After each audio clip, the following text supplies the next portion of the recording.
Les décisions à prendre sont de divers ordres, entre autres, quel sera le mode de transport à utiliser? Est-ce par camion? Est-ce par voie maritime, voie aérienne, peu importe? La sélection du mode de transport a évidemment une incidence sur comment une entreprise va satisfaire ses clients. Il y a aussi la sélection des unités de chargement. Est-ce qu'on fonctionne par palette? Par palette, c'est un système de manutention des charges qui va être différent que si on choisit tout simplement par conteneur, peu importe. L'unité de chargement qu'on va utiliser lors de l'expédition a une incidence sur le type de système de manutention qu'on va utiliser. Est-ce qu'on va expédier seulement en caisse, en palette, en conteneur? Est-ce qu'on va utiliser des remorques? Si oui, seront-elles fermées? Seront-elles sous forme de plateforme?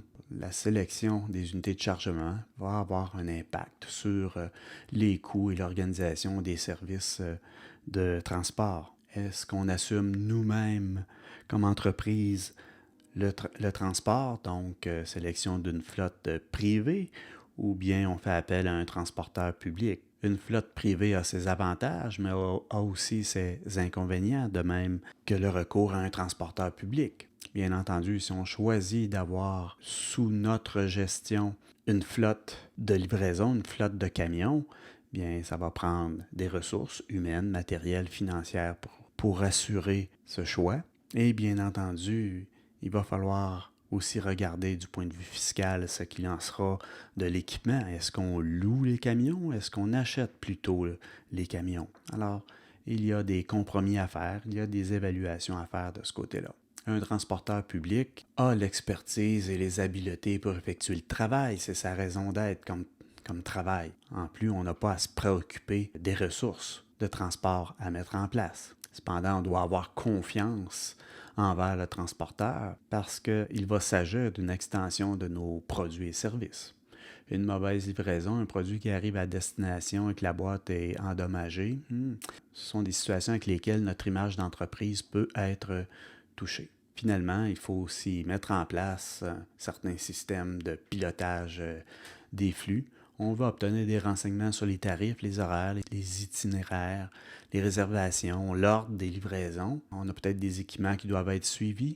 En plus des expéditions, on va chercher peut-être à optimiser ou consolider les matières, les biens à transporter. Un système de pilotage des flux peut aussi rendre accessible aux clients une partie des informations sur le transport, voir où est rendue la marchandise. Quelques facteurs à tenir compte. La partie du réseau de transport qui est sous le contrôle de l'entreprise et les étapes qui sont sous sa responsabilité peuvent faire en sorte qu'on choisit un mode plutôt qu'un autre. La nature de l'information qui est disponible, ça peut faire en sorte qu'on va privilégier un mode de transport plutôt qu'un autre ou on va privilégier un prestataire de transport plutôt qu'un autre sur cette base-là. Les coûts à prendre en considération sont de divers ordres. Plus souvent qu'autrement, on pense aux coûts d'expédition. Donc, on fait appel avec un transporteur public. Donc, on nous dit que pour telle charge, ça coûte tant, le tarif est ainsi. Donc, on a les coûts d'expédition qui sont là, mais il y a aussi d'autres coûts qu'il faut prendre en considération. Les coûts d'opération, si on doit charger le camion, si on doit décharger le camion, nos ressources vont être sollicitées de ce côté-là. Les coûts d'immobilisation doivent être aussi pris en considération.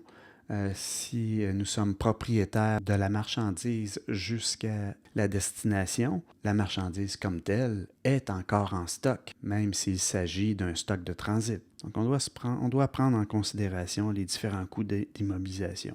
Il y a aussi les coûts d'investissement à tenir compte. On doit peut-être avoir un quai de réception ou un quai d'expédition particulier. Il faut le mettre en place. On est près d'un chemin de fer. On a choisi un transport ferroviaire. Bien, à ce moment-là, on a de l'équipement qui va être acheté et amorti sur un certain nombre d'années. À ce moment-là, il faut tenir compte des coûts d'investissement. Ne pas oublier aussi que la marchandise, bien qu'il y ait les coûts d'immobilisation, la marchandise représente aussi un investissement.